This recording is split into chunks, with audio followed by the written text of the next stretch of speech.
साधनामस्ते पूर्णक्षाया शांतिरस्तु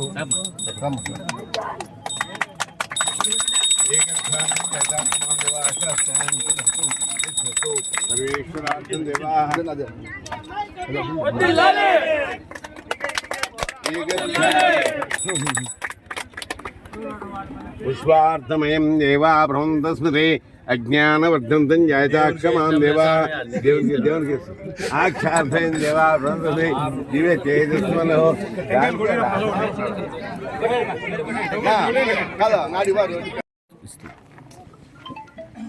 ఉపాధి హామీ నిధుల కింద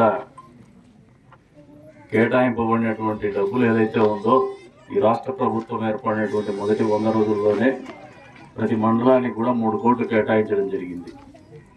అది కూడా కూటమి ప్రభుత్వం అధికారం వచ్చినటువంటి చంద్రబాబు నాయుడు గారి నేతృత్వంలో వచ్చినటువంటి పవన్ కళ్యాణ్ గారి నేతృత్వంలో వచ్చినటువంటి అదేవిధంగా బీజేపీ పార్టీ మోదీ గారి నేతృత్వంలో నడుస్తున్నటువంటి పార్టీ ప్రభుత్వంలో ఉన్నటువంటి పార్టీ ఈ కూటమి ప్రభుత్వం ఏర్పడిన తర్వాత పవన్ కళ్యాణ్ గారు పంచాయతీరాజు శాఖ మంత్రిగా ప్రమాణ స్వీకారం చేసిన తర్వాత ఈ రకంగా రాష్ట్ర వ్యాప్తంగా కూడా అన్ని నియోజకవర్గాలకి మండలానికి 3 కోట్ల ఉపాధి హామీ పథకాలు కేటాయించడం అనేది మొదటిగా పంచాయతీరాజ్ శాఖ మంత్రి గారికి ముఖ్యమంత్రి గారికి ధన్యవాదాలు. కాకపోతే మొదటి నుంచి కూడా ఏదో ఇబ్బందికరమైనటువంటి పరిస్థితి. మండలంలో 3 కోట్లు ఇచ్చినప్పుడు పాపం 2,60,00,000 దీన్ని గ్రాంట్ పెడతానే మిగతా నాయకులంతా గ్రామాల్లో గగ్గోలు పెట్టారు. నా మీద బరువు ఏం పడిందంటే 1+1 ఇవ్వాలనే ఆలోచనతోనే మీ మండలానికి ఇంకా ఏదన్నా ఉంటే ఎక్స్ట్రా ఇవ్వండి, మీది కూడా పూర్తి చేస్తామని వాళ్ళకి హామీ ఇచ్చి వాళ్ళ దగ్గర కూడా ప్రపోజల్ తీసుకొని ఆ నిధులు మీకు కేటాయించడం జరిగిందనేది మీకు అందరికీ కూడా తెలియదు. ఈ మాట ఎందుకంటే రాజకీయాల్లో మీరు ఒకసారి గమనిస్తే ఎవరు కూడా 5 ఏళ్లకు మించి నియోజకవర్గంలో రాజకీయాలు చేయలేకపోతా ఉన్నారు. సుదీర్ఘకాలం పాటు రాజకీయాల్లో ఉండేటువంటి పరిస్థితులు నాకే కల్పించారు మీరు అందరూ కలిసి.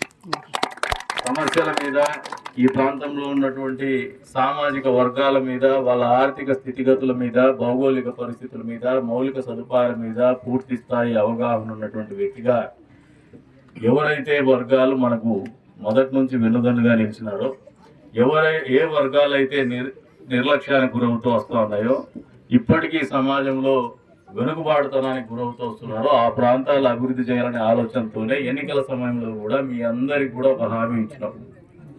వచ్చే రోజుల్లో మన ప్రభుత్వం రాబోతోంది, మనం కూడా గెలుస్తున్నాం. ప్రతి ఎస్సీ కాలనీ, ఎస్టీ తాండాలకి పూర్తి స్థాయిలో మౌలిక సదుపాయాలు కల్పిస్తామని చెప్పేసి మీకు ఆ రోజుల్లో మాట ఇచ్చినాం.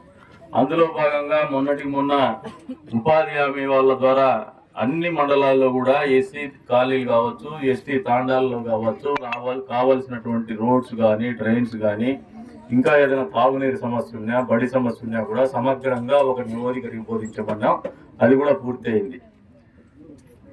మన నియోజకవర్గము ఈ రాష్ట్రంలోనే ఒక ఆదర్శ నియోజకవర్గంగా ఉండేటట్టు ఎవరైతే ఎస్టీలు ఉన్నారో, ఎవరైతే ఎస్సీలు ఉన్నారో వీళ్ళ గురించి ఆలోచించేటువంటి నాయకత్వము, పార్టీ, ప్రభుత్వము ఏదైనా ఉందంటే అది చంద్రబాబు నాయుడు గారి నేతృత్వంలో నడుస్తున్నటువంటి కూటమి ప్రభుత్వం, చంద్రబాబు నాయుడు గారిలో ఉన్నటువంటి తెలుగుదేశం పార్టీ, అదే రకంగా మన నియోజకవర్గంలో తెలుగుదేశం పార్టీ ఆధ్వర్యంలోనే మీ గురించి ఆలోచన చేస్తామని ఒక సందేశాన్ని ఇవ్వడానికి పూర్తి స్థాయిలో మీ గురించి ఆలోచన చేస్తున్నాం. ఖచ్చితంగా మీ సమగ్ర అభివృద్ధి కూడా వచ్చే రోజుల్లో కృషి చేస్తున్నాము, పూర్తి చేస్తామని చెప్పేసి కూడా ఈ సందర్భంగా మీకు తెలియజేస్తాం.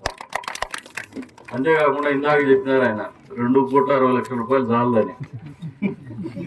మామూలుగా చీరిచ్చిన ఆయమ్మ పీట మేము చీరిచ్చిన పీట మోసుకొని తిరుగుతా ఉంటాం. అది కూడా పూర్తి చేస్తామని చెప్పేసి చెప్తున్నాం. ఎందుకంటే ప్రజల అవసరాలు తీర్చడమే ప్రభుత్వాల బాధ్యత. మనకు గతంలో 5 సంవత్సరాల కాలంలో మీరందరూ చూపించినటువంటి చొరవ కావచ్చు, పోరాట పటిమ కావచ్చు, జీవితంలో ఎవరికి దొరకనటువంటి అదృష్టం నాకు అది. 5 సంవత్సరాలు అధికార పార్టీకి వ్యతిరేకంగా మన నియోజకవర్గంలో ఈ జిల్లాలో అద్భుతంగా ఫైట్ చేసినటువంటి కాన్స్టిట్యూన్సీ ఏదైనా ఉందంటే దీనికి అభినందనీయులు ఎవరంటే తెలుగుదేశం పార్టీ కుటుంబ సభ్యులు, తెలుగుదేశం పార్టీ నాయకులు, ఇక్కడ ఉన్నటువంటి స్థానిక ప్రజలే అని చెప్పేసి కూడా ఈ సందర్భంగా తెలియజేస్తారు. ఎన్నో రకాలైనటువంటి ఆటుపోట్లు కోర్చుకున్నారు, ఎన్నో రకాలైనటువంటి ఇబ్బందులు కోర్చుకున్నారు. ఎన్నో కష్ట నష్టాలు చూసినారు. అయినప్పటికీ కూడా పోరాట పటిమని చూపిస్తూ ఎన్నికల్లో గెలవాలని ఒక పట్టుదలతో మీరు చూపించినటువంటి పోరాట స్ఫూర్తి మాకు కూడా ఆదర్శం అని చెప్పేసి కూడా ఈ సందర్భంగా తెలియజేస్తున్నాను. మమ్మల్ని ఇప్పటికి కూడా నడిపించేటువంటి బలం కావచ్చు, ఉత్సాహం కావచ్చు, మీరు చూపించినటువంటి పోరాట పటిమ అని చెప్పేసి కూడా ఈ సందర్భంగా తెలియజేస్తాడు. ప్రభుత్వం వచ్చింది, పాత్రలు మారినాయి. ప్రతిపక్షంలో ఉన్నప్పుడు మీకు సమయం ఫ్రీగా దొరికేది, టైంపాస్ కూడా మాట్లాడేవాళ్ళు. ఇప్పుడు నాయకులకు ఒక బాధ ఉంటుంది, టైం ఇవ్వడం లేదని. కానీ నాకు టైం ఇవ్వాలని ఉంటుంది, కానీ మీరు టైం ఉన్న దాంట్లోనే అందరికీ 24 గంటలే ఉంటుంది. ఉన్న దాంట్లోనే మన బాధ్యతలు ఎక్కువ ఉన్నాయి. మన పార్టీనే కాదు, ప్రతిపక్ష పార్టీ మన వాకిట్లోకి వచ్చి పని అడిగినా కూడా చేయాల్సినటువంటి కర్తవ్యం మన మీద ఉందనేది మీరు మర్చిపోద్దని చెప్పేసి తెలియజేస్తున్నారు.